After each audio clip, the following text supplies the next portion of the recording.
Haleluya.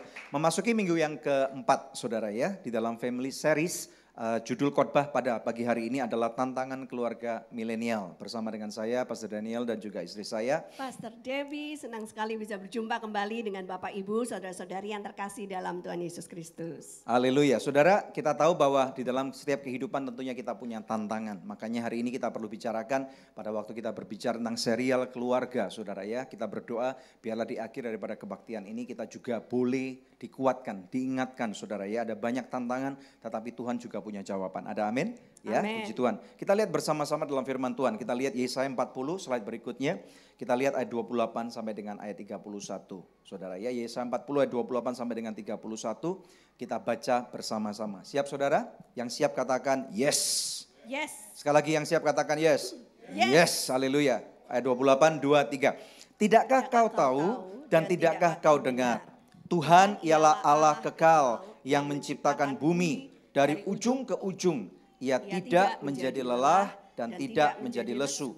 Tidak terduga pengertiannya. 29, dia memberi kekuatan kepada yang lelah dan menambah semangat kepada yang tiada berdaya. Ayat 30, orang-orang muda menjadi lelah dan lesu dan teruna-teruna jatuh tersandung. 31, tetapi orang-orang yang menanti-nantikan Tuhan mendapat kekuatan baru. Mereka seumpama Raja Wali yang naik terbang dengan kekuatan sayapnya. Mereka berlari dan tidak menjadi lesu. Mereka berjalan dan tidak menjadi lelah. Haleluya. Saudara, firman Tuhan ini relevan sekali buat kehidupan kita.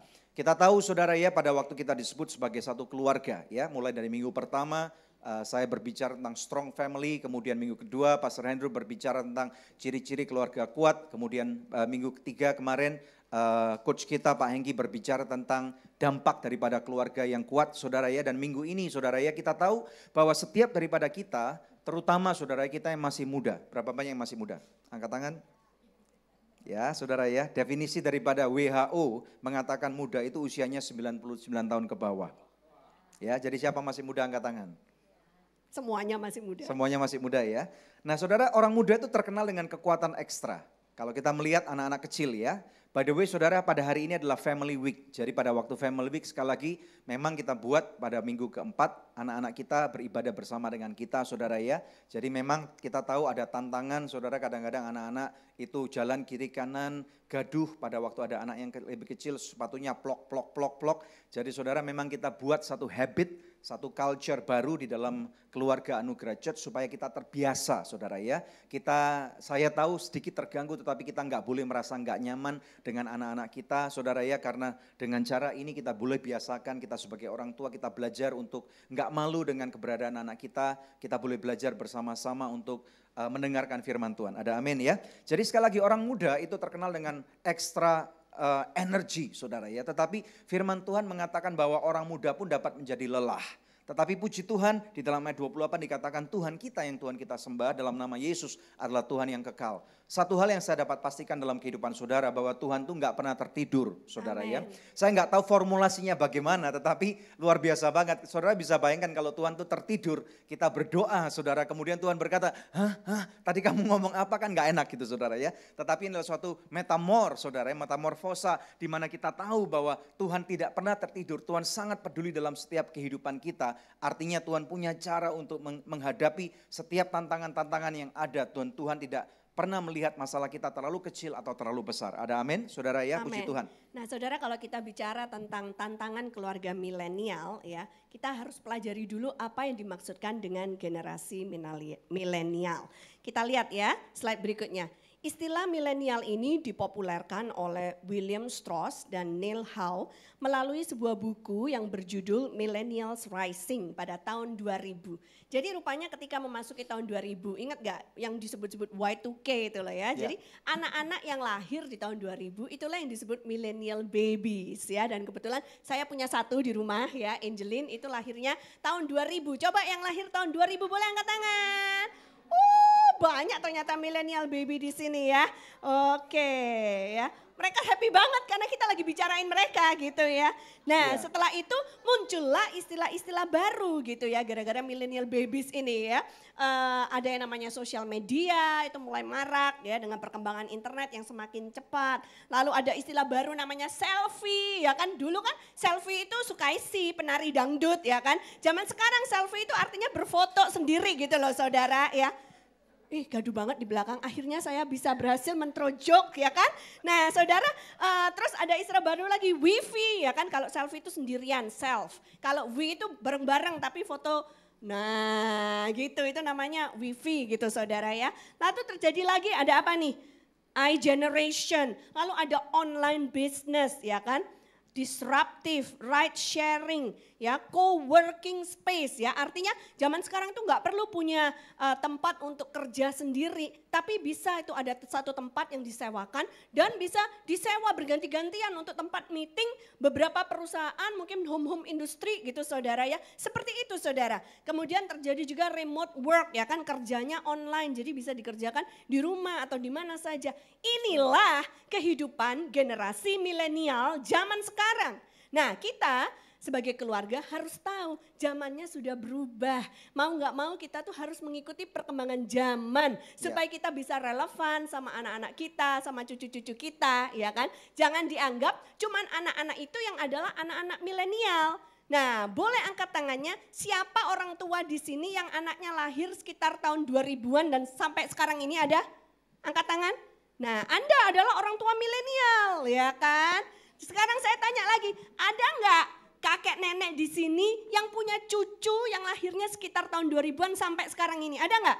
Nah, Anda adalah oma dan opa milenial ya. Betul. Tepuk tangan, berarti kita semua ini keluarga milenial, artinya tuh gitu loh Haleluya. saudara ya. Memang betul saudara ya, sejak tahun 2000 ada banyak istilah-istilah baru yang istilahnya sebelumnya itu kita nggak pernah ngerti, kita nggak pernah dengar saudara ya. Tetapi kita tahu sekali lagi ya, makanya kita nggak bisa menghidupi kehidupan pada zaman sekarang ini dengan cara-cara yang lama. Nilai-nilai kebenaran tetap kita bisa pakai, tetapi packagingnya atau cara kita beroperasi tentunya nggak mungkin bisa sama saudara, nggak akan relevan. Oleh karena itu kita akan lihat lebih dalam lagi, kita lihat slide berikutnya. Supaya Bapak Ibu sekalian bisa mendefinisikan saudara masuk generasi yang mana ya. Kalau yang kiri sendiri saudara disebut yaitu baby boomers. Masih ingat nggak? Masih tahu nggak ya?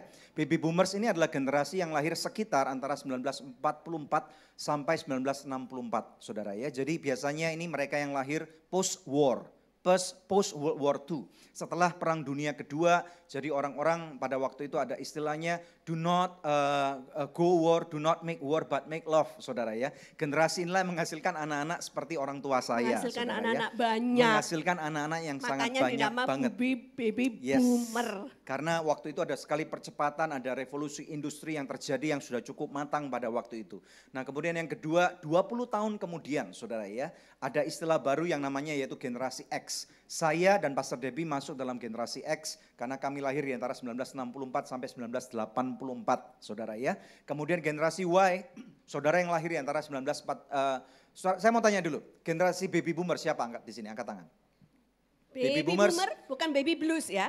Baby boomers. Baby boomers Ini biasanya 1944 sampai saudaranya ada 1964. 12 gitu, 13 itu umum saudara waktu baby boomers. Ya, kemudian generasi X, generasi kami 1964 sampai 1984 yang lahirnya waktu itu siapa? Generasi X. Angkat tangan, saudara ya, puji Tuhan. Kemudian generasi Y 1984 sampai 2001, angkat tangan.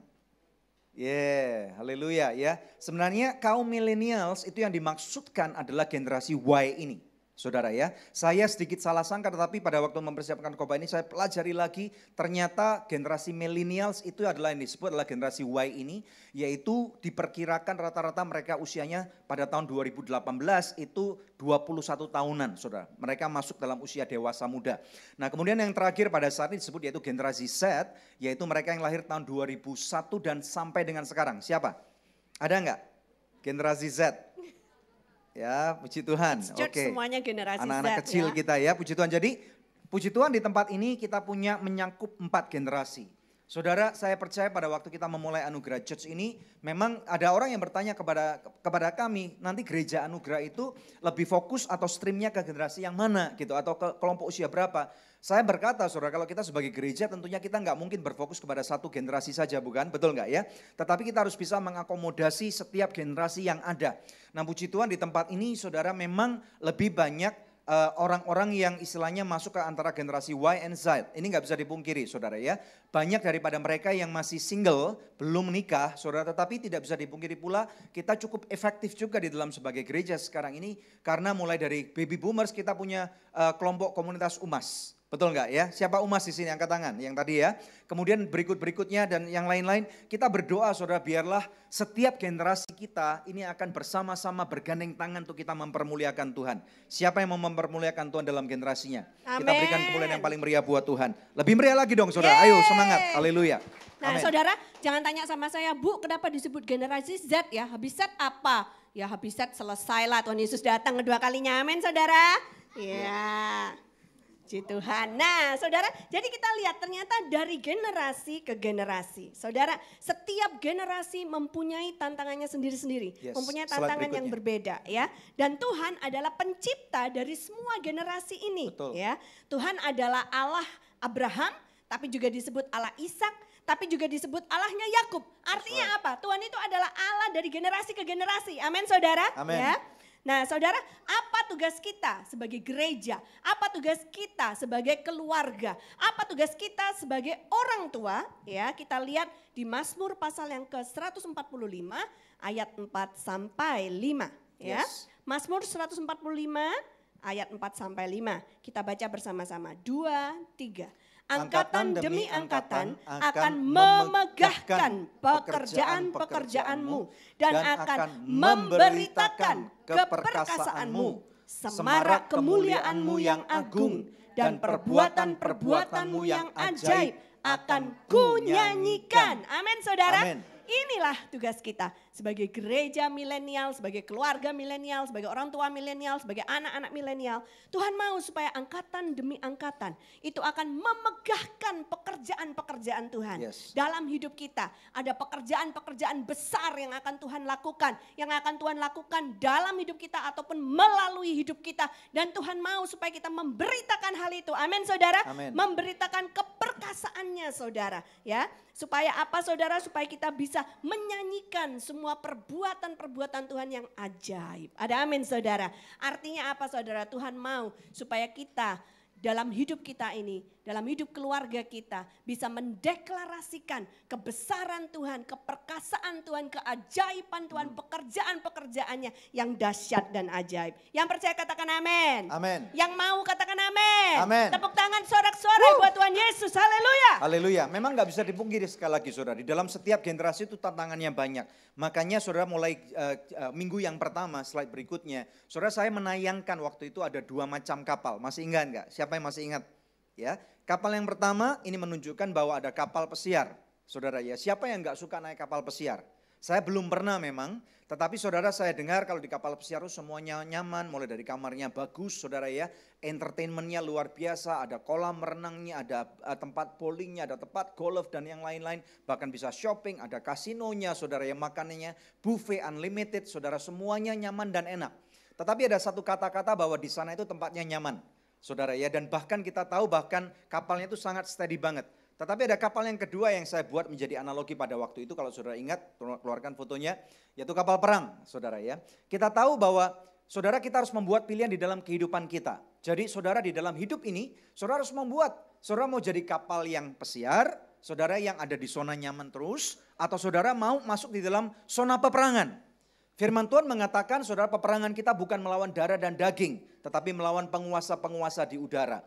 Tentunya kita juga percaya dan kita tahu bahwa di dalam kehidupan ini, di dunia ini saudara, pada waktu Tuhan izinkan saudara dan saya ada di muka bumi, tentunya untuk suatu misi yang sangat jelas. Yaitu apa saudara? Memenangkan jiwa sebanyak mungkin. Ada amin.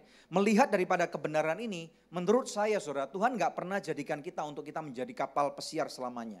Liburan boleh, merasa tenang boleh, merasa nyaman itu perlu saudara, tetapi kalau terus-terusan maka kita akan hidup dalam satu zona yang namanya zona nyaman. Di dalam zona nyaman kita nggak bisa bertumbuh dengan maksimal. Di dalam zona nyaman kita nggak bisa istilahnya itu keluar otot-ototnya saudara ya. Pada waktu kita merasa nyaman dan kemudian kita merasa bahwa saya nggak mau exercise, saya nggak mau puasa, saya nggak mau ini, nggak mau itu saudara. Akhirnya apa? Kita menjadi orang yang excess weight, menjadi orang yang obesitas, betul nggak saudara? Tetapi pada waktu kita memiliki satu pandangan bahwa I am the soldier of God. Pada waktu aku menjadi laskarnya Kristus, maka pandangan yang benar kita akan mempersiapkan diri kita saudara. Kita akan membuat otot-otot rohani kita menjadi kuat saudara ya. Bila perlu kita akan masuk dalam doa dan puasa.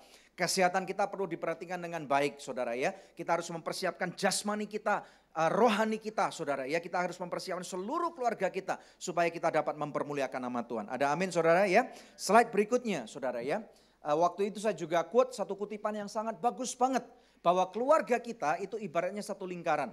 Saudara kalau kita lihat satu lingkaran, biasanya kalau cincin pernikahan saudara ya biasanya. Ya, seperti cincin pernikahan saya ini, itu modelnya adalah lingkaran utuh. Biasanya pada umumnya memang nggak ada matanya, nggak ada diamondnya, saudara ya. Kenapa? Nggak bisa dilepas ini, saudara ya. Ceritain itu kenapa cincin kawin di jari Maaf, tengah. cincin kawin itu biasanya kan di jari manis, saudara ya. Karena saya sempat kurus 10 kilo, jadi kemudian nggak bisa. Kalau di sini nanti lepas, jadi saya pindah ke jari tengah. Bukan maksud apa-apa sih saudara, jadi ini belum dibesarkan lagi. Jadi makanya cincin pernikahan saya ada di jari tengah, bukan di jari manis. Ya, itu ceritanya ya. Jadi seperti cincin ini, keluarga kita adalah lingkar kekuatan. Katakan keluargaku adalah lingkar kekuatan.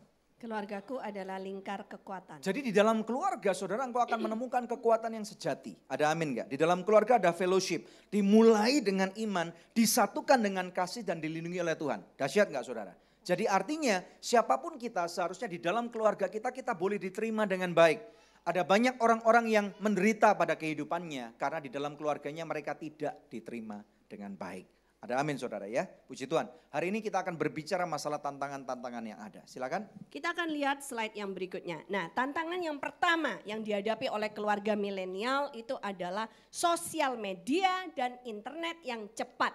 Sekarang sudah 4G, sebentar lagi zamannya 5G saudara ya, itu sudah wah nggak usah nunggu lagi gitu. Kalau mau riset apa langsung keluar dalam sedetik gitu saudara ya. Nggak pakai Bukan cuma nunggu riset lama. kali ya, jadi video yang 4K. Saudara sekarang yang kita lihat kebanyakan itu adalah video yang cuma HD saudara ya. Satu video HD itu 2 jam kira-kira sekitar 1,5 giga saudara ya. Tapi video yang 4K itu kira-kira besarnya sekitar 15 giga saudara ya. Itu bisa di-download dalam waktu 5 menit saja. Katakan dengan wow teknologi gitu. 5G. Kalau Ya. video yang HD itu dalam waktu 3 detik saudara ya itu bisa zet gitu sudah selesai. Katakan saudara. wow gitu saudara ya. Nah ini sampai 2 negara adik kuasa sedang perang dagang gara-gara apa? Rebutan 5G saudara ya. Siapa yang akan bisa meluncurkan 5G yang tercepat? Nah saudara, tapi tentunya dengan pengaruh sosial media dan internet yang begitu cepat akan membuat kita lebih mudah melihat apa yang orang lain lakukan gitu kan ya. Kalau pengen tahu gitu kan, Pastor Daniel waktu kemarin liburan ke China pergi kemana aja. Nah tinggal klik itu Instagramnya gitu kan, pasti ketahuan dari foto-fotonya. Kalau ingin tahu apa yang dia makan, klik lagi story-nya, pasti ketahuan gitu kan saudara ya. Nah tantangannya adalah makin banyak orang membanding-bandingkan dirinya dengan orang lain gitu kan saudara ya. Wah kenapa dia bisa pergi liburan ya, sedangkan aku harus nyuci, harus gosok, setrika ya kan di rumah, gak ada pembantu gitu kan saudara. Nah kita jadi membandingkan diri kita dengan orang lain. Sehingga lebih sulit untuk kita itu merasa puas, berterima kasih, bersyukur sama Tuhan untuk apa yang kita punya gitu saudara ya. Liburan pun dibanding-bandingin karena ada yang nginepnya di hotel bintang 5, ada yang gak pakai bintang gitu, ada yang bintangnya 1000 gitu saudara ya. Jadi saudara itu membuat apa saudara? Generasi ini makin mudah untuk tidak merasa puas dan membandingkan dirinya sama orang lain. Ya. Kemudian karena terlalu sering bersosial mediaan, karena internetnya cepat ya kan, berjam-jam kita luangkan waktu untuk ngecek gitu kan saudara, apa yang sedang terjadi di dunia ya kan saudara. Akhirnya kurang terjadi interaksi fisik dan sosial. Ya, anak-anak mungkin merasa kesepian karena orang tuanya kalau malam tidak lagi menemani tidur, tidak lagi membacakan dongeng, ya kan? Tapi orang tuanya sibuk apa? Sibuk ngeliat sosial media gitu saudara ya. Jadi anak-anak merindukan kehadiran orang tuanya. Nah ini adalah tantangan generasi milenial ya. Karena apa saudara? Dengan adanya perkembangan seperti ini juga membuat yang jauh jadi dekat. Benar saudara ya. Tiba-tiba kita bisa menemukan teman kita. Mulai dari SD, mulai dari TK, mulai dari SMP, SMA. Ketemu semua di Facebook, ketemu semua di Instagram ya kan saudara. Tapi kemudian yang terjadi apa saudara? Yang dekat malah menjadi sangat jauh. Ya, kita bisa tidur seranjang. Tapi kita lagi ngobrol sama orang-orang yang berbeda. Ya kan, dengan WhatsApp kita, ya kan saudara, kita seranjang tapi terasa sangat jauh. Yang jauh malah terasa begitu dekat saudara. Ya, nah ini nggak boleh terjadi. Artinya apa? Kita harus pandai-pandai, bijaksana, berhikmat, menaruh limit saudara. Kalau seandainya di rumah saudara ada fasilitas WiFi yang unlimited, WiFi itu harus dikasih batas waktu. Ya, batas waktunya jam berapa? Misalnya jam 10, WiFi itu harus mati. Karena semua kebebasan yang terlalu bebas, kebebasan yang absolut itu tidak akan menghasilkan sesuatu yang baik. Manusia harus diimbangi kebebasannya dengan pendisiplinan diri. Ada amin saudara ya. Kaum milenial pada saat ini menurut sebuah survei saudara dikatakan bahwa mereka itu bisa online minimal 7 jam setiap hari.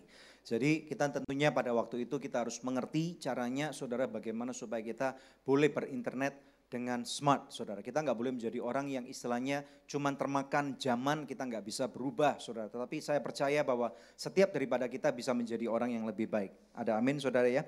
Nah termasuk di gereja ini kita lagi berusaha. Saya selalu berkata bahwa it takes the whole church, atau kalau dulu orang bilang it takes the whole village to rise up a teenager atau a family. Diperlukan satu orang sedesa untuk bisa membangkitkan satu orang remaja. Sekarang saya berkata, saya pakai idiom itu dengan cara yang hampir sama. Diperlukan saudara seluruh gereja bersama-sama untuk kita membangkitkan satu keluarga dan bahkan satu orang remaja. Setuju enggak?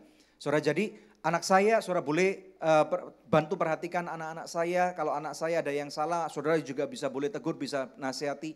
Kalau anak-anak saudara ada yang jalannya miring-miring, izinkan kami juga untuk memberikan nasihat kepada mereka. Setuju enggak?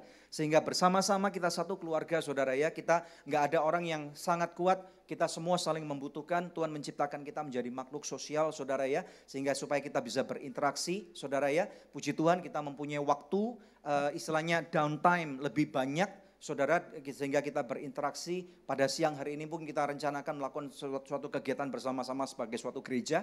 Ini baik sekali saudara, karena dengan cara seperti itu kita saling bisa berpegang fisik, kita bisa saling bersapa saudara ya, supaya kita diingatkan bahwa kita ini adalah orang yang perlu saling tatap muka. Nanti pada waktu teknologi lebih maju seperti tadi saya katakan, teknologi 5G saudara ini akan merubah spektrum dunia lebih gila lagi saudara ya. Saudara nanti akan melihat bagaimana mobil itu kalau saudara naik misalnya naik Grab nggak ada supirnya saudara, bukan berarti itu disupir oleh setan atau oleh hantu saudara, tetapi supirnya lagi ada di rumah, lagi ngopi di rumah saudara ya. Nanti pilot-pilot saudara ya itu nggak lagi terbang saudara, tetapi mereka lagi di rumah saudara, lagi atau lagi di kantor airline-nya, jadi pilotnya nggak ada yang nerbangin saudara. Itu nanti bisa seperti itu. Karena apa? Teknologi ini sudah dipakai dalam teknologi perang. Pada satu kali saya membaca satu artikel saudara ya, bahwa ini memang di Indonesia dibanggakan sudah bisa menciptakan pilot tempur sebanyak mungkin. Tetapi kemudian ada satu orang berkata, kamu nyiptain pilot tempur bahagia banget gitu. Di negara kami pilotnya udah nggak terbang, pilotnya udah ada di balik layar saudara. Sehingga kalau pesawatnya kena tembak saudara, untuk menciptakan satu pilot tempur itu mahal banget. Lebih mahal daripada satu pesawat tempur yang harganya 250 juta US dollar saudara. Bayangkan itu ya, silakan. Itu maksudnya pesawatnya diterbangin pakai robot gitu Pakai saudara. drone ya, gitu loh saudara ya. Pakai komputer saudara ya. Nah di Kids Church kami ya, dari sejak awal bulan ini mereka juga belajar tentang strong family, tentang keluarga yang kuat. Dan kami melakukan banyak sekali aktivitas-aktivitas dengan anak-anak di Kids Church ya. Nah di minggu yang pertama itu kita minta anak-anak di Kids Church untuk identifikasikan apa kekuatan keluarga kalian. Kita mengajarkan pada mereka, kalau kita mau komplain, kalau kita mau ngeritik saja, papa itu terlalu sibuk kerja misalnya gitu. Gak ada waktu buat saya, gak pernah ada di rumah gitu saudara. Itu gampang, semua anak di seluruh dunia bisa gitu saudara ya. Nah kalau mau komplain tentang istriku ini kurang cantik mungkin saudara ya, kurang bagus pelayanannya, gak bisa masak gitu kan saudara ya. Itu gampang, semua suami di seluruh dunia bisa gitu saudara ya. Atau sebaliknya istri mungkin komplain, suamiku ini gak becus, kerjanya gak bagus ya kan, menghasilkan uang lebih sedikit dari aku gitu ya. Ini generasi milenial banyak kan gitu saudara ya. Nah saudara, itu semua istri di seluruh dunia bisa. Tapi saudara, kita mau mengajarin anak-anak kita bahwa kenapa kita tidak melihat kekuatan-kekuatan yang ada dalam keluarga kita. Kalau kita mau keluarga kita menjadi kuat, mulai sekarang identifikasikan kekuatannya masing-masing anggota ada di mana. Bukan cuma komplain kelemahan mereka saja. Ada amin saudara. Strong family? Yes gitu saudara. Strong family? Yes. Ya, jadi mulai sekarang apa yang harus dilakukan kalau mau ada strong family dalam rumah tangga kita? Identifikasikan kekuatannya. Nah, salah satu murid Kids Church kami, Agatha, bilang, papa selalu bekerja, jagain aku dan mama, ya kan? Jadi bukan bilang papa selalu bekerja gak ada waktu buat aku, tapi dia ngerti gitu loh. Kalau papanya kerja itu tujuannya adalah buat jagain aku dan mama, ya kan? Papa superhero katanya, tepuk tangan dong buat Pak Michael. Superhero, karena cari uang buat mama. Papa baik dan sabar, mama rajin masak dan baik ya. Bukan yang ini, ya udah oke lah. Ya saudara, yang ini gak ada fotonya saudara ya. Nah saudara, jadi ada cerita-cerita yang seperti ini yang menarik kita harus ajarkan kepada anak-anak kita. Daripada mereka cuman sibuk bersosial mediaan atau internetan ya kan. Lebih baik kita ajak mereka berpikir, kita ajak mereka merenung, kita ajak mereka menghitung berkat-berkat Tuhan dalam hidup mereka. Lalu ditulis di selembar kertas, amin. Amin, ya jadi sangat penting banget saudara bahwa di dalam kehidupan kita punya tantangan-tantangan. Nah tantangan yang kedua saudara ya, karena adanya hasil daripada modernisasi, saya sebut masalahnya adalah kesibukan yang berlebih. Keluarkan slide-nya ya saudara ya. Tadi saya katakan karena dengan teknologi 4G saja internet semakin lama semakin cepat. Rata-rata di rumah saudara, saya nggak tahu saudara ya, antara sekitar minimal 5 megabyte sampai 20 megabyte. Ini bisa membuat banyak sekali hal. Antaranya ada online bisnis saudara dan yang lain-lain, sehingga tujuannya setiap orang pada zaman ini ingin menghasilkan uang lebih banyak. Betul nggak? Ya saudara ya, ini yang terjadi. Sehingga kalau saudara lihat setiap tahun itu ada laporan saudara ya, siapa orang-orang terkaya di Indonesia. Dan juga punya bukan cuma di Indonesia tapi di dunia. Nah karena adanya disruptif ini saudara, karena adanya perubahan sistem perekonomian saudara. Sehingga mulai tahun ini saudara ya, yaitu ada konglomerat yang usianya masih 30 tahunan awal. Saudara bayangkan ini. Perusahaan-perusahaan online saudara, di mana saudara dengan saya tiap hari itu kerjanya mentelengin ada barang flash sale enggak? Ya, ada barang murah enggak? Kita beli saudara. Beberapa saat yang lalu saya lagi pelayanan di satu kota namanya Luwuk saudara ya. Di Luwuk itu selalu itu kota kesukaan Slamet saudara ya. Karena kalau mereka bosan di Batu Rubi mereka ke Luwuk, wah modern banget gitu. Tapi di Luwuk ini enggak ada mall besar, di Luwuk enggak ada XX1 saudara, enggak ada gedung bioskop. Jadi saya tanya sama teman yang waktu itu menjamu saya katakan, lu udah nonton Endgames belum? Waktu itu kan lagi demamnya Endgames ya. Dia bilang boro-boro nonton Endgames, mall aja nggak ada di sini. Lah terus saya tanya, lalu sehari-hari lu ngapain? Mentelengin ini online shopping, dia bilang gitu ya. Ini harapan satu-satunya buat kita di kota kecil seperti ini. Saudara bisa bayangkan karena di kota itu 4G-nya kenceng banget. Saudara ya, bahkan di kota-kota yang lebih kecil, di kota-kota yang saya katakan kelas 2 atau kelas 3 tiernya saudara, itu internetnya bisa dikatakan lebih cepat dari Jakarta 4G-nya. Telkomselnya saudara, karena apa? Penggunanya lebih sedikit. Sehingga online shopping itu bisa marak, bisa menjangkau hal-hal yang 5 tahun sebelumnya tidak mungkin dilakukan, sekarang ini memungkinkan. Jadi akibatnya apa? Banyak orang sekarang lebih pintar multitasking. Multitasking itu artinya melakukan beberapa hal, satu atau dua hal saudara pada saat yang bersamaan. Akibatnya apa? Kalau orang-orang menjadi semakin pintar, menjadi semakin lihai saudara ya. Kalau ada hal-hal yang tidak menghasilkan duit, mereka kemudian berkata saya nggak mau berurusan dengan itu. Nah seringkali mereka berkata keluarga saya nggak ngasilin duit. Ya, keluarga saya kalau saya harus nemenin anak nggak ada duitnya gitu. Kalau saya nemenin istri nggak ada duitnya. Atau istri berkata kalau saya nemenin suami nggak ada duitnya gitu saudara ya. Maka saya harus berbisnis. Nah inilah yang terjadi, ada pergeseran dan ini menjadi tantangan yang sangat besar. Orang tua menjadi apatis terhadap anak-anaknya.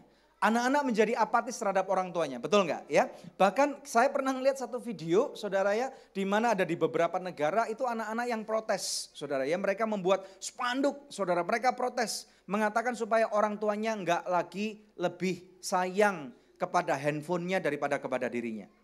Saudara, ini masalah yang saya rasa menjadi masalah yang mengglobal pada saat ini, saudara ya. Jadi nanti kita akan bicarakan lebih jauh ya. Kita nggak punya waktu untuk keluarga, makanya mau nggak mau kita harus punya waktu untuk keluarga. Ada amin saudara ya? Puji Tuhan, silakan.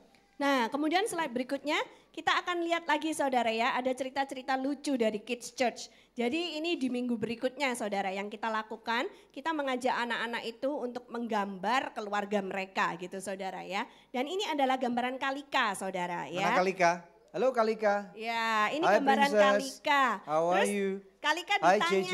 ditanya gitu apa kesannya tentang keluarga dia ya, dan Kalika bilang mama itu baik, dia suka masak buat Kalika dan buat adik katanya gitu ya. Kalau papa dia bilang papa bekerja, papa sayang sama mama, sayang sama Kalika dan sayang sama JJ ya. Jadi ini bagus sekali saudara ya, tepuk tangan dulu ya buat keluarga ini saudara ya.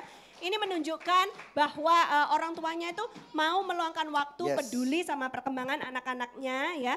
Dan saya lihat juga cara approach-nya dari mamanya Kalika ini bagus banget saudara ya. Dia suka koleksi buku-buku, jadi anak-anak itu diperkenalkan dengan edukasi yang klasik. Baca bukunya bukan lewat iPad.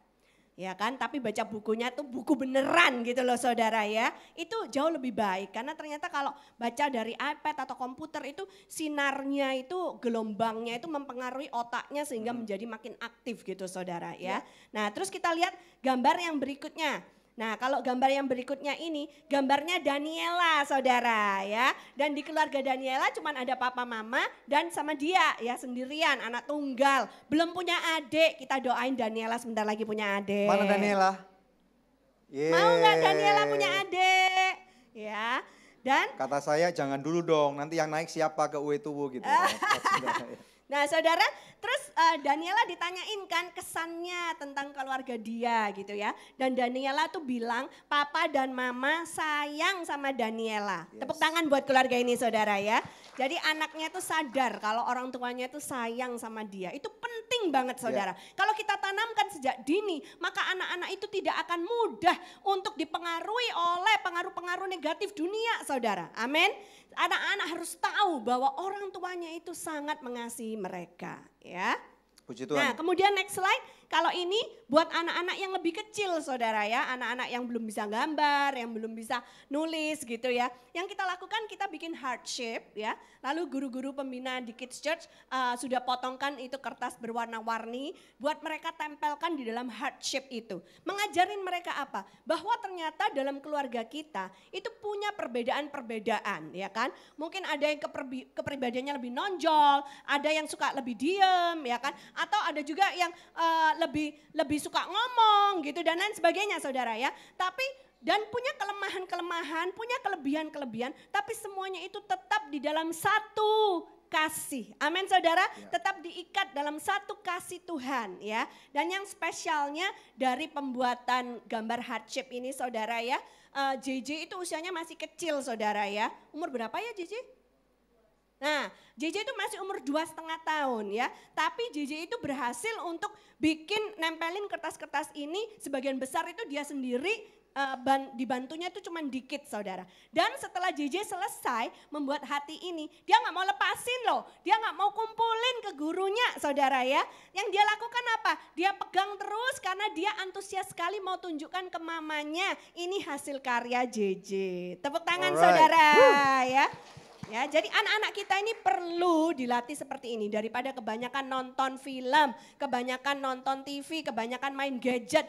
Lakukanlah aktivitas-aktivitas seperti ini yang bisa memberikan arti lebih dalam kehidupan Ya, mereka. tentunya kita nggak bisa langsung ambil gadget gitu saja, saudara. Satu hal yang kita perlu tahu ya, kadang-kadang memang ini menjadi dilema pada zaman ini. Termasuk kami alami, saudara ya, dengan James, saudara ya.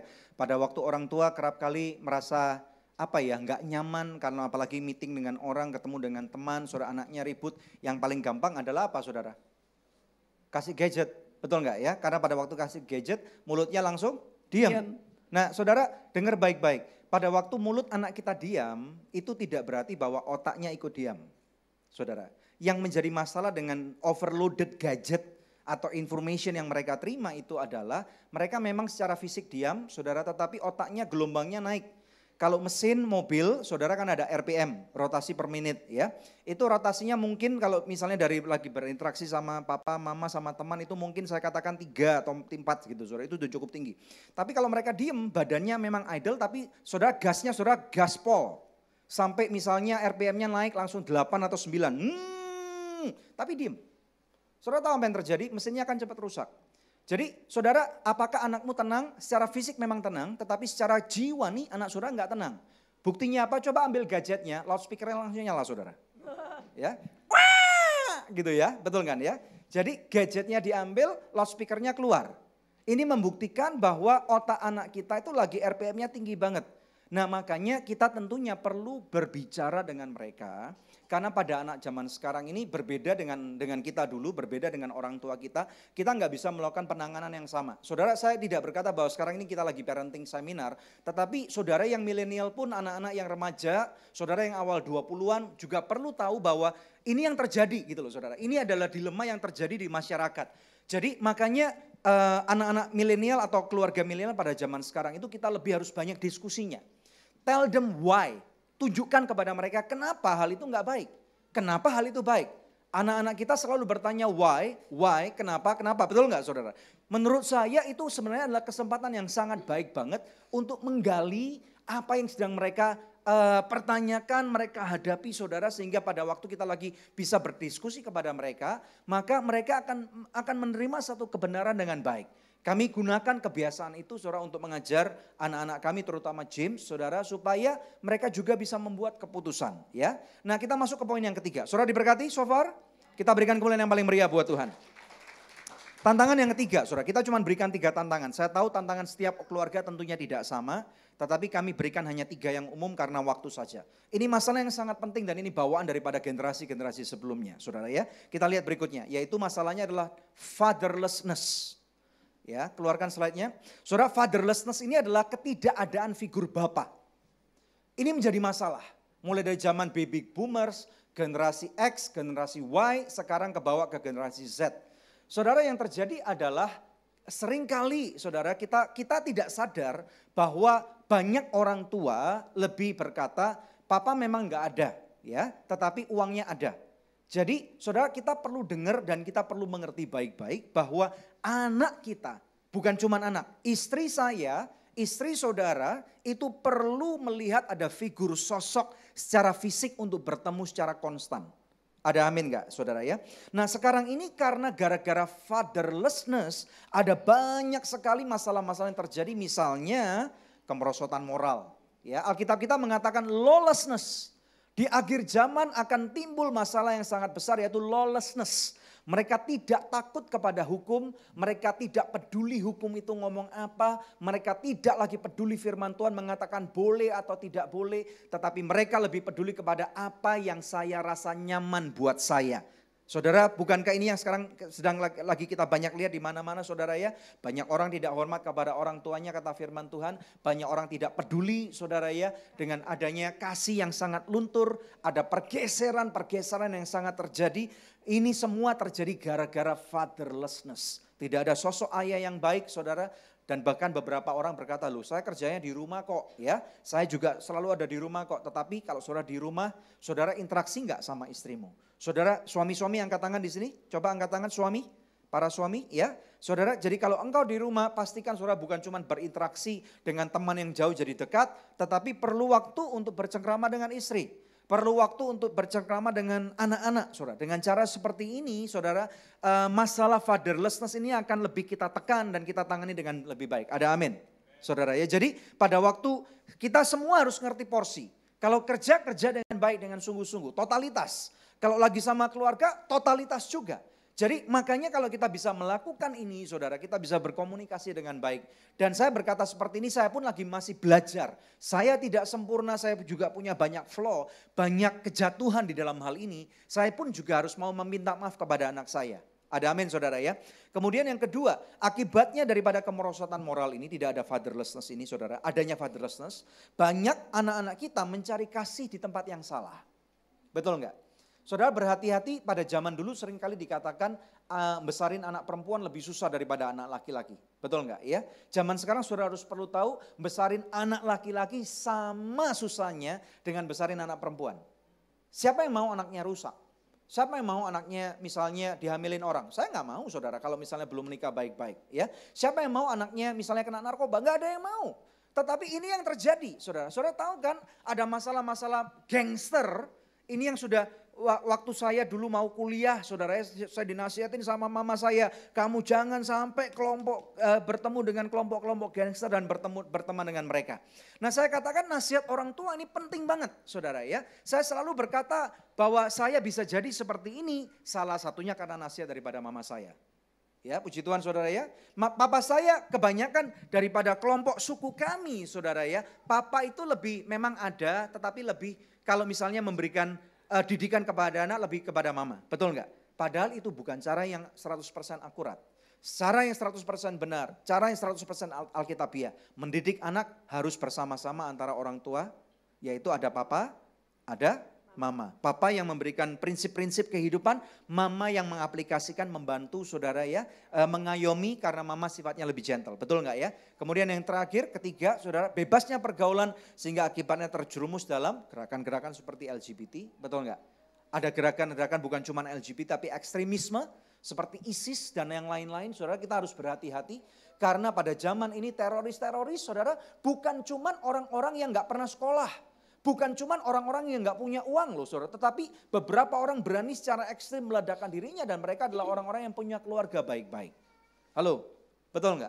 Ini masalah yang dihadapi oleh keluarga milenial, saudara. Makanya kita sebagai orang-orang yang percaya kepada kasih Kristus, ada peperangan yang harus kita menangkan. Peperangan kita bukan melawan darah dan daging, tetapi peperangan kita adalah memenangkan orang-orang supaya mereka boleh diselamatkan dan menerima Kristus Yesus sebagai Tuhan dan Juru Selamat. Dan Tuhan mau pakai saudara dan saya menjadi alat yang mulia bersama-sama dengan Dia. Yang percaya katakan amin. Haleluya. Ini adalah panggilan kita saudara ya untuk menjadi bapak-bapak buat generasi ini.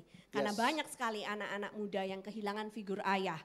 Jadi saya berharap biarlah pria-pria di gereja ini ya terutama bapak-bapaknya bisa membapai anak-anak yang ada di sini. Bapak-bapak boleh angkat tangannya. Minggu lalu Father's Day ya, Happy Father's Day ya, Happy belated Father's Day. Tapi Anda punya tugas, mandat dari Tuhan ya. Menjadi bapak itu bukan suatu peran yang mudah dimainkan karena Anda merepresentasikan Bapa yang di sorga. Betul. Bagaimana Anda bersikap, anak Anda melihat Anda, oh seperti ini loh Bapak di surga ya, tercermin dari seorang Bapak. Dan saudara ngomong-ngomong soal Bapak, nah kita mau lanjut ke slide berikutnya ya, jadi masih going on in Kids Church saudara ya.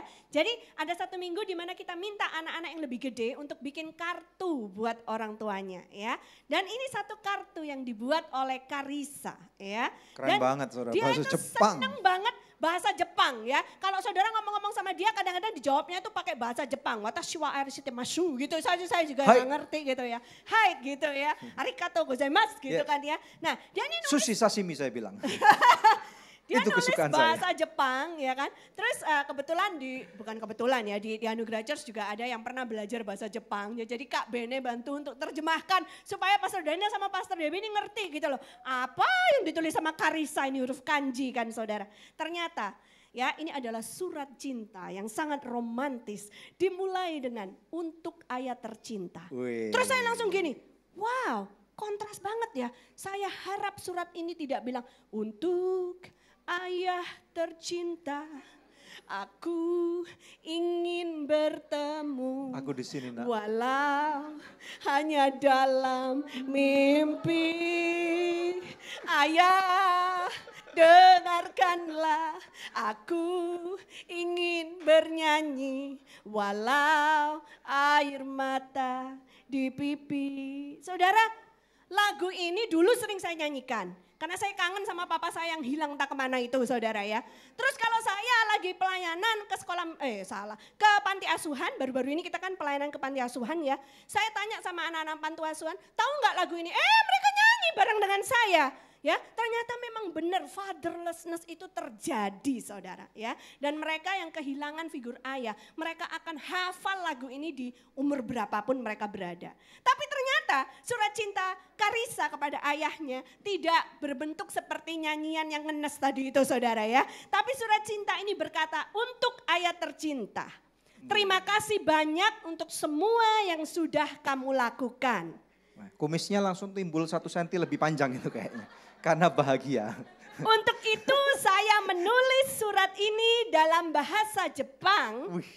Rasanya saya benar-benar menyayangi Bapak dari anak perempuanmu. Tepuk tangan dong buat Karissa sama Pak Kus ya. Kita semua nanti ditraktir sama Pak Kus, saudara ya.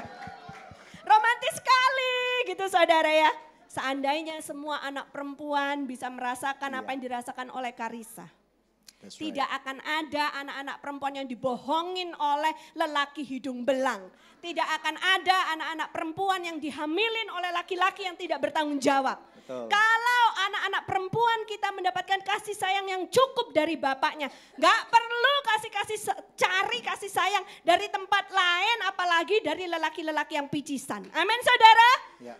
Itu adalah tugas kita sebagai gereja. Menjadi bapak-bapak yang berperan dalam hidup anak-anaknya. Supaya anak-anak perempuan kita tidak jatuh ke tangan laki-laki yang salah.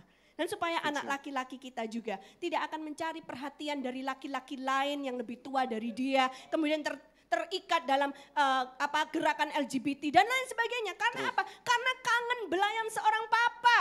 Kalau seandainya semua papa bisa membelai anak laki-lakinya, mengasihi mereka dengan apa adanya, tidak selalu menuntut dan marah, tapi memberikan kasih yang sejati. Tidak akan ada lagi anak-anak laki-laki yang menjadi homo atau gay. Ada amin, saudara? Amin. Ini adalah tugas kita sebagai gereja, tugas kita sebagai keluarga. Ada amin, saudara? Amin. Ya. Lalu saudara, ada surat cinta kedua nih yang ditulis oleh Agatha ya. Untuk mama papa, ya kan? Mama, terima kasih atas perjuangan yang telah merawatku sampai aku besar, sampai segini ya, memang besar anaknya ya. Besar sekali. Usianya 10 tahun tapi badannya gede gitu kan, saudara ya. Nah, terima kasih Ma, I love you ya. Kemudian untuk papanya papa, terima kasih papa sudah mengantar aku ke sekolah setiap hari. Wow. Kadang-kadang papa itu ya kan capek badannya, malam tidur kemalaman. Kadang-kadang gak bisa bangun kalau pagi, males banget nganterin lagi ke sekolah. Tapi ternyata itu berarti di hati anak kita. Ya, terus dia bilang, dan perjuangan papa, makasih Pak, I love you. Saudara, kalau anak-anak kita tahu bahwa papa mamanya itu berjuang gitu, saudara. Kalau ya. Pak Michael berarti rambut putihnya berkurang tiba-tiba itu. Ya, ternyata kalau papa mama sibuk itu karena papa mama itu berjuang. Kalau anak-anak kita diberikan pengertian yang benar, maka tidak akan ada lagi ada anak-anak yang bisa disesatkan oleh dunia ini. Yang percaya katakan amin. Amin. Berikan sorak-sorai buat Tuhan Yesus. Haleluya. Haleluya, puji Tuhan. Saudara, mari kita lihat ada tools. Kita tahu ada masalah, sekarang kita lihat toolsnya. Nah, tools yang pertama, saudara, tentunya kita tahu bahwa tools ini sangat penting banget bahwa kita sebagai orang tua. Saudara, sekali lagi saya katakan ini bukan hanya khusus Anda yang sudah menikah saja. Jadi kalau Anda belum menikah berarti ini adalah untuk Anda harus mau belajar bersama-sama sebagai keluarga di dalam gereja ini. Ada amin ya? Maksudnya, buat Anda yang belum menikah, ya kan, setelah melihat contoh dari adik-adik kita di Kids Church, kapan terakhir kali tulis surat cinta buat mama dan papa? Nah, tulislah nanti selesai ibadah. Kirim kepada mereka, Jo, oke? Ya, betul. Jadi tools ini berkata orang tua itu perlu memberikan teladan. Katakan teladan. Katakan teladan. Orang tua perlu memberikan teladan dan menanamkan nilai kebenaran pada anaknya. Nah, kalau kita nggak pernah punya waktu untuk keluarga kita, bagaimana caranya, saudara? Ya, jadi di dalam zaman ini kita perlu yang namanya keseimbangan. Pada waktu awal tahun saya melayani Tuhan, saya melihat ada beberapa contoh nih ya. Satu, saya nggak perlu sebutkan namanya, tetapi ada beberapa teman-teman hamba-hamba Tuhan yang lebih senior. Mereka selalu absen pada waktu anaknya ulang tahun. Mereka selalu absen pada waktu anaknya terima rapot. Mereka selalu absen pada waktu anaknya lagi tampil di sekolah, lagi pertandingan, ini nggak pernah ada. Kalau ditanya kenapa kok gitu? Loh kan saya melayani Tuhan itu lebih penting daripada keluarga saya. Saudara, saya tidak bisa katakan apa-apa pada waktu itu karena saya juga baru, saudara. Tetapi saya melihat kayaknya ada aneh, saudara ya. Makanya pada generasi ini kita perlu tahu bahwa diperlukan yang namanya keseimbangan. Katakan keseimbangan. Memang ada waktunya kita nggak bisa sama keluarga kita, saudara. Misalnya keluarga Boki, saudara. Dia lagi kerja nggak bisa ditinggal, saudara. Jadi ada kewajiban yang memang tidak bisa dipungkiri dan kita kadang-kadang harus miss our family. Tetapi pada waktu beberapa momen-momen penting, kalau saudara lihat Instagramnya keren banget saudara pada waktu ulang tahun ya, betul ya. Pada waktu Kesia ulang tahun, saudara cek deh Instagramnya, keren banget saudara. Karena mentang-mentang dia pilot, dia bisa program itu kontrol panel di pesawatnya, saudara bisa mengatakan Happy birthday my love and bla bla bla, Kesia I love you 3000 times atau whatever gitu saudara ya. Keren banget saudara. Jadi tapi kita nggak mungkin boleh terus-terusan kayak gitu. Karena anak kita itu eventually nantinya akan melihat, oh jadi papa, jadi mama, itu kayak gitu. Jadi maka mereka akan berkata, nanti kalau saya jadi orang tua, berarti saya juga harus berlaku seperti itu. Betul enggak? Karena kita ini memberikan keteladanan, memberikan contoh, menurunkan, mewariskan. Saudara, ada amin enggak? Ya, sudah cukup jelas saudara apa yang saya katakan ini? Makanya kita lihat bersama-sama, Amsal 22 ayat 6 berkata, didiklah orang muda menurut jalan yang patut baginya. Maka pada masa tuanya pun ia enggak akan menyimpang daripada jalan itu. Saudara yang belum menikah, berikan dirimu untuk dididik di gereja ini. Karena ini penting banget saudara, didikan itu sangat penting banget. Di luar sana banyak orang yang kaya, banyak orang yang pintar, tetapi mereka enggak punya aturan kehidupan yang benar. Setuju dengan saya? Saudara, maka saya katakan hidupnya enggak bisa berbuah sempurna. Firman Tuhan meminta kita untuk kita menjadi orang yang berbuah. Kalau saudara makan buah misalnya, saudara suka buah yang sepet, asem atau mau yang manis? Halo? Mau yang mana? Kalau saudara normal tentunya akan menjawab yang manis. Betul enggak ya? Saya juga pengen seperti itu di dalam kehidupan kita. Kalaupun saudara belum menikah, berikan dirimu untuk dididik bersama-sama di gereja ini saudara. Karena dengan cara seperti itu akan ada orang-orang yang lebih tua di sini saudara ya. Ada senior-senior di sini yang kita bersama-sama kita bersedia untuk membapai saudara. Ada amin ya. Padahal juga enggak perlu sih selalu harus panggil daddy dan mami, enggak selalu gitu loh ya. Puji Tuhan. Berikutnya. Ya, nah saudara sekarang saya mau cerita dikit, kesaksian dikit tentang apa yang terjadi di China ya. Jadi minggu lalu kita pergi ke gereja IFGF Shanghai saudara ya. Terus sepanjang trip itu ya, slide berikutnya boleh ditampilkan. Sepanjang trip itu kita kalau ada uang kembalian dalam bentuk koin itu kita berikan kepada James sebagai tipnya dia gitu ya. Jadi disimpan gitu ya dalam satu kantongan plastik gitulah saudara ya. Sampai terkumpul banyak supaya nanti dia bisa beli barang apa yang dia mau, entah permen, entah apa gitu saudara, mainan kecil gitu ya. Dan dia sudah pernah sekali beli permen ya dengan uang itu meskipun gak cukup terus ditambahin daddy gitu kan saudara ya. Nah tapi yang menariknya adalah minggu lalu dan ini membuat saya terharu. Ketika duduk terus dibagikan amplop kan ya, amplop persembahan, terus dia datang pada saya dan dia bilang gini, Mami boleh gak aku minta uangku itu yang koin itu yang sudah dikumpulkan, aku mau kasih untuk Tuhan. Terus saya tanya mau kasih berapa gitu. $20, 20 yuan gitu kan saudara ya. Ya memang kalau dihitung duit sih nggak seberapa, cuman 2.000 kali 2.000 itu cuman 40.000 gitu saudara. Terus saya bilang, are you sure? Habis loh kalau 20, saya bilang gitu. Karena saya yakin isinya nggak terlalu banyak ya, mungkin sekitar 20-an. Terus dia sempat bilang gini, kalau gitu 15 aja deh, dia bilang gitu ya. Jadi diskon 5 yuan gitu. Tapi terus akhirnya dia bilang, enggak Mami, 20, aku mau kasih 20. I want to give all to the Lord. Dia bilang gitu saudara. Jadi kemudian saya ambilkan, kita hitung saudara, dan dia kasih 20. Terus dia setelah itu tanya sama saya lagi, Mami do you have a pen? Ya punya pen enggak gitu saudara ya. Terus saya kasih pen, terus dia nulis di amplop itu, dia tulis, to Jesus from James. Saudara, setelah itu ya, saya tuh terharu banget saudara ya. Nyanyi lagu pujian penyembahan tuh saya nangis gitu saudara. Bukan karena apa, tapi it's like, wow Lord ya. Makanya Tuhan itu bilang belajar dari anak-anak kecil. Yes. Ya, mereka nggak peduli kalau uangnya pun habis gitu. Tapi mereka mau memberikan all to the Lord. Dan saudara, saya mengucap syukur buat anak-anak yang Tuhan kasih dalam hidup kami ya. Kami tidak tahu apa teladan yang sudah kami berikan sehingga mereka bisa menjadi seperti itu. Ya bukan hanya James, Angel dulu waktu kecil juga beberapa kali ya, berkali-kali juga melakukan hal yang sama. Kalau kasih persembahan itu dia kosongkan semua dompetnya gitu saudara. Kadang-kadang kalau pulang gitu terus bilang nggak punya duit, maka saya akan bilang, loh tadi kan mami kasih duit. Lalu dia bilang, aku kasih semua ke Tuhan gitu ya. Dan saya nggak bisa marah karena mungkin saya juga sering melakukan hal itu dan mereka tahu gitu saudara ya. Ya oke, jadi kita lihat tools berikutnya saudara ya. Tools berikutnya ini penting banget. Di dalam kehidupan kita punya waktu 24 jam satu hari, nggak mungkin lebih, nggak mungkin kurang. Jadi makanya saudara menghadapi modernisasi, kita perlu belajar untuk manage waktu kita dengan baik. Time management. Saudara, sehingga apa saudara, pada waktu kita, slide-nya keluarkan, pada waktu kita belajar mengenai time management yang lebih baik, maka saudara kita perlu tahu kenapanya itu perlu saudara. Karena keluarga kita mengeja cinta, our family spell love itu dengan yaitu ejaan W-A-K-T-U.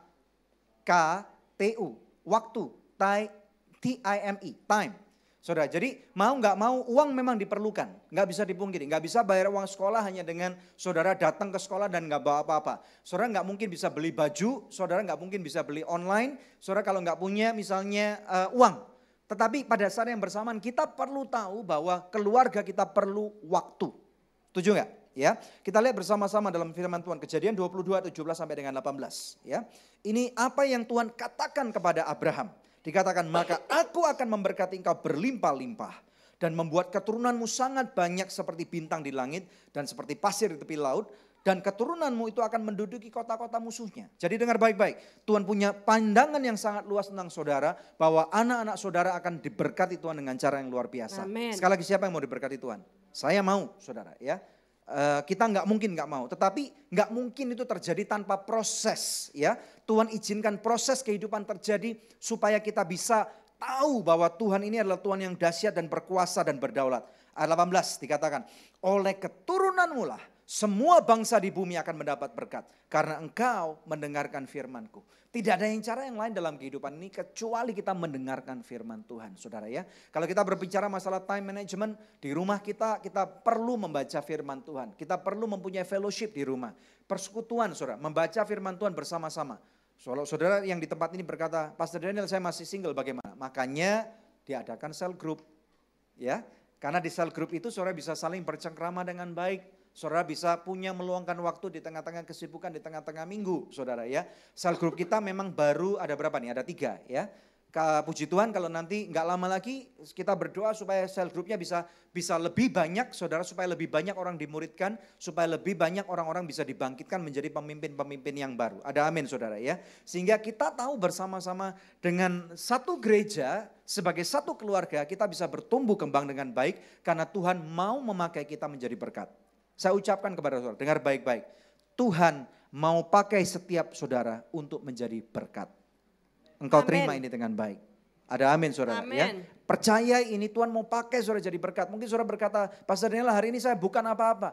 Tuhan gak melihat saudara bukan apa-apa hari ini. Tapi Tuhan melihat engkau pada masa depanmu. Bahwa engkau akan menjadi lebih daripada pemenang. Amen. Dan engkau akan berdampak luas, hidupmu akan berbuah dan menjadi berkat. Berikan kemuliaan yang paling meriah buat Tuhan. Lebih meriah lagi saudara, yang semangat ayo. Ya. Saudara, saya sambung dikit ya ceritanya tadi karena tadi ada episode batuk jadi terputus ceritanya. Terus pas hari ulang tahun saya, jadi kan Selasanya saya ulang tahun gitu saudara. Terus James itu bilang, happy birthday mommy, I love you mommy, but I'm sorry I don't have any present for you because I give all my money to the Lord, katanya gitu ya. Dia bilang happy birthday mommy, I love you mommy, tapi maaf ya aku gak punya kado buat mami karena aku kasih semua uangku ke Tuhan gitu. Terus saya bilang gak apa-apa James ya, I'm happy that James bisa belajar kasih kepada Tuhan itu lebih penting nak daripada kamu beli present buat mami. Tapi mestinya sih bisa minta Dedi uang lagi buat beli present buat mami ya, puji Tuhan. Haleluya, amin. Nah saudara kemudian slide yang terakhir. Jadi tools yang berikutnya saudara ya, meletakkan batasan yang benar pada kehidupan kita. belajar menjadi seseorang atau orang tua yang smart gitu ya. Jadi kita harus meletakkan batasan-batasan seperti yang tadi saya bilang, internet gak boleh di lost gitu saudara ya. Ada batasannya, anak-anak boleh main, boleh main gadget, boleh main game online. Tapi ada batasnya waktu ya kan. 1 jam kalau waktu hari sekolah, kalau weekend, akhir pekan mungkin boleh 2 jam gitu ya. Karena di Alkitab juga ditulis Ibrani 12 ayat 11. Memang tiap-tiap ganjaran pada waktu ia diberikan tidak mendatangkan sukacita, tetapi duka cita. Tetapi kemudian ia menghasilkan buah kebenaran yang memberikan damai kepada mereka yang dilatih olehnya. Kita harus mendidik anak-anak kita. Didikan itu penting, pendisiplinan itu penting, bukan hukuman saudara ya. Saya nggak setuju dengan hukuman, karena kalau hukuman itu artinya kamu nggak nurut, oke kamu dihukum. Sekarang kamu masuk ke ruang yang gelap. Kamu duduk di sana, kamu dihukum, dikucilkan ya. Lalu sepanjang minggu misalnya grounded, gak boleh nonton TV, gak boleh main HP. Tapi kemudian dianggap sebagai pesakitan, dikucilkan. Adiknya juga gak mau main sama dia, kakaknya juga gak mau main sama dia gitu kan. Terus dia disuruh apa, bosen banget. Orang tuanya cuekin dia gitu saudara ya. Tapi yang diberikan itu adalah didikan, pendisiplinan. Ketika anak kami didisiplinkan, kalau James di grounded itu saya lebih sibuk saudara. Kalau James di grounded dia gak boleh nonton TV, gak boleh main gadget, saya lebih sibuk. Karena apa? Harus barengin dia baca buku. Karena apa? Harus barengin dia main ular tangga, harus barengin dia main chess, catur ya kan. Harus barengin dia pergi ke kolam renang dan lain sebagainya. Meluangkan waktu malah lebih banyak karena babysitternya berkurang 1 ya kan. Gadget bisa jadi babysitter gitu kapan-kapan saudara ya. Gitu ya. Jadi itu saudara, kalau disiplin artinya tidak membuat dia menjadi pesakitan, tidak dikucilkan, tapi justru dibarengin supaya dia bisa interaksi lagi sama kita, dekat lagi sama kita, mengerti hatinya kita. Seperti itu saudara ya. Dan Amsal 25 ayat 28 berkata, orang yang tidak dapat mengendalikan diri adalah seperti kota yang roboh temboknya. Kita tidak mau menjadi orang-orang yang roboh seperti kota, roboh temboknya. Kita tidak mau punya anak-anak yang seperti kota roboh temboknya. Kita mau ibaratnya itu menjadi kota yang kuat temboknya. Ada amin saudara ya, puji Tuhan. Saudara diberkati, mari kita bangkit berdiri.